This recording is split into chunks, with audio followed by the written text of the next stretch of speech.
All right, what's up, everyone? Happy Monday. Welcome back. So, I want to start off by apologizing. This is, I think, 3 out of the last 4 episodes that I'm recording solo, and I'll tell you why in a second. But I know it's not as fun to listen to one person, and I'm thankful that anybody out there even wants to hear my voice, to be honest with you. So, thank you for listening. Today, I want to talk about rolling with the punches because that's what we're dealing with. That's what you're going to deal with. There's always going to be some sort of chaos in your life. There's going to be periods where things are smooth, sure. But within business, within life, I can tell you, Jen can tell you, and we can talk about this again next week when we have Jen hopefully finally back, fingers crossed. Things just come up. So we had scheduled a time to sit down and record, and we've started talking about bulk recording so we can get ahead of issues like this.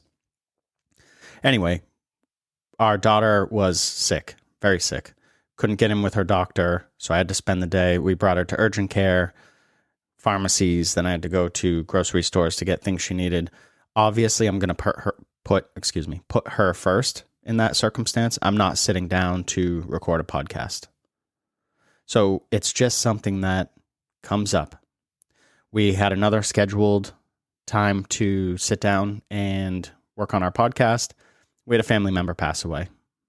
So we had to spend the day, with family. And there's going to be all sorts of stuff that comes up in life. And it is what it is, sort of. But you've got to have sort of a plan, but you have to also be able to roll with the punches. So that's what I want to talk about today. And even when you think you're good at rolling with the punches, something's going to come up here or there that throws you way off your game. And it's okay. It's totally okay. It's why we talk about surrounding yourself with a team. It's why we talk about having other people that share your vision. It's why it's just important to allow yourself a little bit of freedom from time to time. I know as business owners and as people that care about our careers and people that care in general, it's often difficult for us to put stuff out there that is not 100%, like this podcast, or to leave other people in charge because you think they're not going to do it as well as you, and they might not. But their 85% or 80% effort is sometimes exactly what you need to just get by. No one's ever going to care about your business the way that you care about it. No one's ever going to clean the way you clean. It's really silly to sort of freak out about those things rather than roll with it and get better and learn lessons and become more resilient and build your fortitude and grit along the way. So let's jump in. Obviously,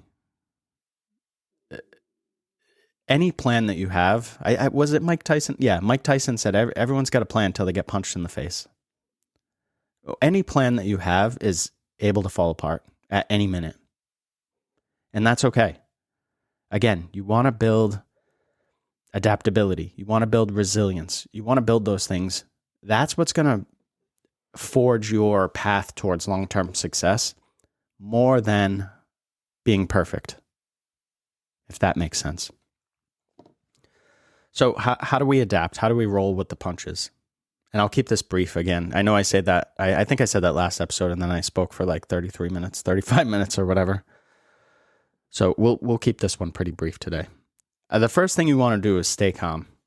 And that's a lot easier said than done, but it's a lot easier to do when you realize that you're not alone.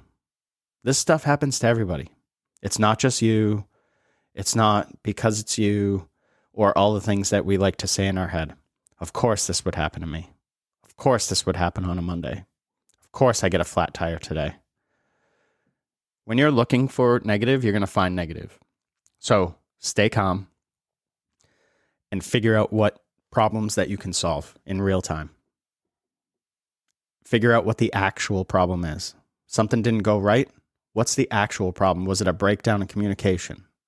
Do you not have a system in place? Has this thing it's just never crossed your mind because it's never come up? Things happen. We live in the Northeast. We're in southern New Hampshire. Our weather is unpredictable. I had no idea the other day was Saturday was supposed to snow.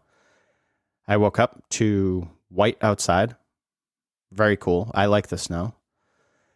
And it was supposed to stop, I think, at 10 a.m. Cool. No big deal. At like 5:30, it was still snowing.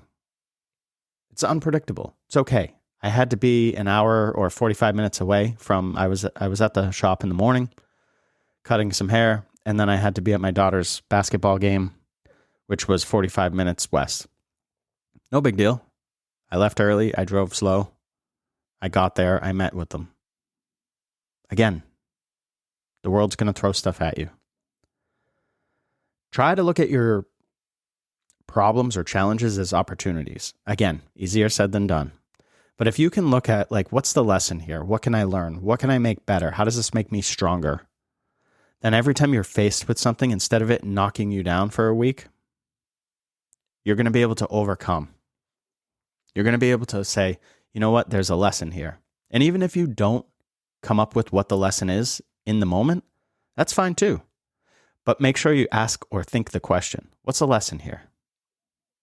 Because there is a lesson. I talked about your team. You need a team. Lean on your team. You can lean on your team for so many things. In the hair industry, if somebody's sick, someone else can cut their hair. Why not? Why are we so afraid to let clients see other people? I know that's a thing. That shouldn't be a thing. If somebody has an event or something, they want to have their hair done. Or even if they just want a haircut. I know when I want a haircut, I just want a haircut. I don't care who cuts it. Just want one. Lean on your team for problem solving, right? 2 minds are greater than 1. Run into a challenge in your business, call upon your team. Don't trust them? Hire different people. That's on you. Why? Why don't you trust them? What's going on there? You should have a team around you. And this isn't just talking about employees, but this could be, the other day, I had a question about some reports that I had to file, and I was able to contact our accountant. How do I do this? I want to make sure this is done correctly. This is a challenge. I could have just jumped into it and figured it out along the way, but I have somebody that could answer those questions to make the process easier on me. Rely on people. If you don't have an accountant or a lawyer or a plumber or electrician, a handyman, whatever that you can reach out to, either through text or email or a phone call and get an answer within a day, then you need to find a new one. It's 2025. You have to build contacts. You have to have a network because it's going to make facing these problems much easier. We had a sink fall off of the wall at our salon. Fell off of the freaking wall.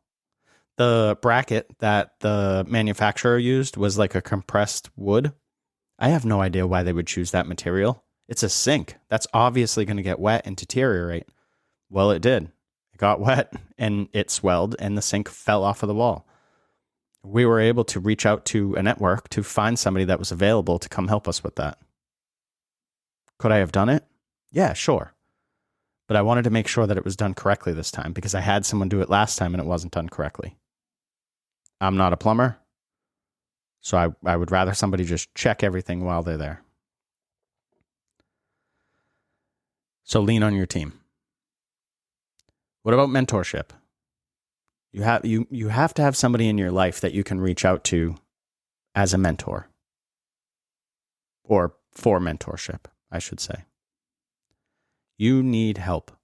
I saw a comment the other day, and this was about podcasting, and somebody had asked a question, what podcasts do you turn to for inspiration about podcasting? I thought it was a great question. So I went to the comments and I saw immediately somebody that was like, I don't do that. I forge my own path. Okay. I mean, I understand where you're coming from, but you're not going to get as far as you would with a team. It's impossible and it's a fact. You'll get much further with support. You'll get much further learning from somebody who's been there or who is there where you want to be. And you'll get there much faster. This is the thing that I love about mentorship. It buys you speed. You don't have to. So if I mentor somebody, they don't have to make the mistakes I've made with my businesses in the past. I've already made those. So guess what? They get to draw upon my knowledge, my expertise, and my experiences And they get to bypass some of those mistakes and speed bumps that I hit, that I didn't see coming. Why? Because I'm a mentor. So I share that with them. I'll say to people all the time, hey, you're approaching this mark. This is what happened for me. So be prepared. This is what happened for Jen and I. So be prepared. Keep an eye out for this because this generally happens around this time. Those are the things that mentorship buys you. Speed, knowing someone has your back. The one I love too is accountability. I'll never say that. Well, I just said it, but coming from the gym world, I'm always like, I don't want an accountability buddy, but it is what it is. Having somebody that's waiting for you to check in to say, hey, did you get that thing done you were supposed to do is extremely powerful.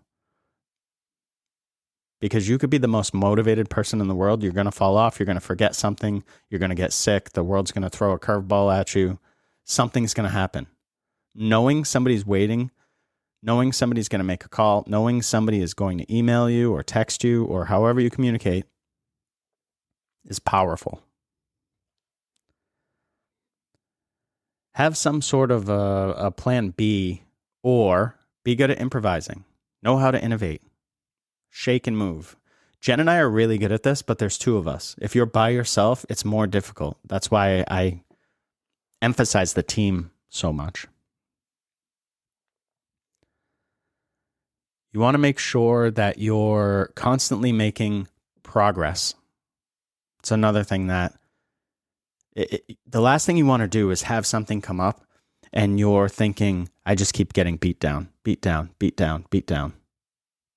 Is this even worth it? Those are the things that start to creep in when you hang out too much in the negative. Celebrate those small wins. Keep your momentum up. Learn how to pause. Get a bad review. Go read Hello Hair Co.'s reviews. Look at how I respond to people. I use humor and I use sarcasm. Why? Because that's me.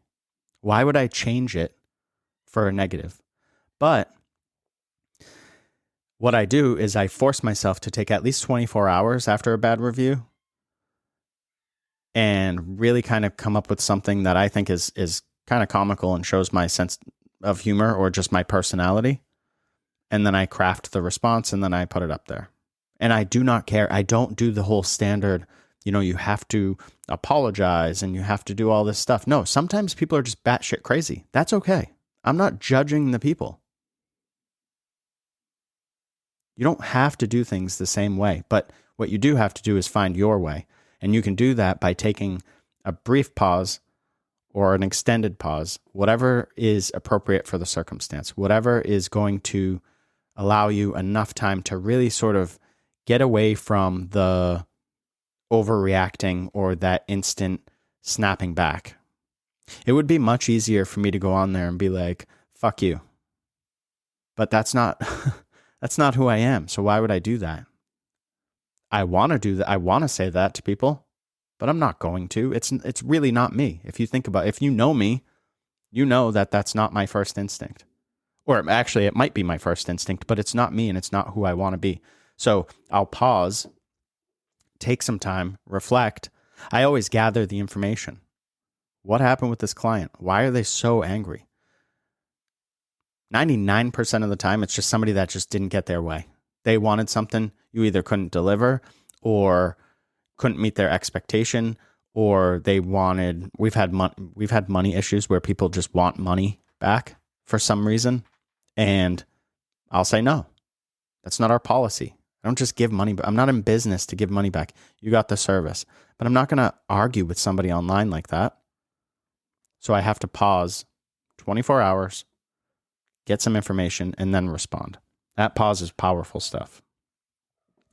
All right, let's wrap up with some just sort of housekeeping stuff. So I had somebody reach out through text. I don't know who you are, but in a few episodes ago, I guess we were talking about Small Business Saturday, and I couldn't remember who started Small Business Saturday, and somebody texted through the show notes and said that about 10 years ago, it was American Express.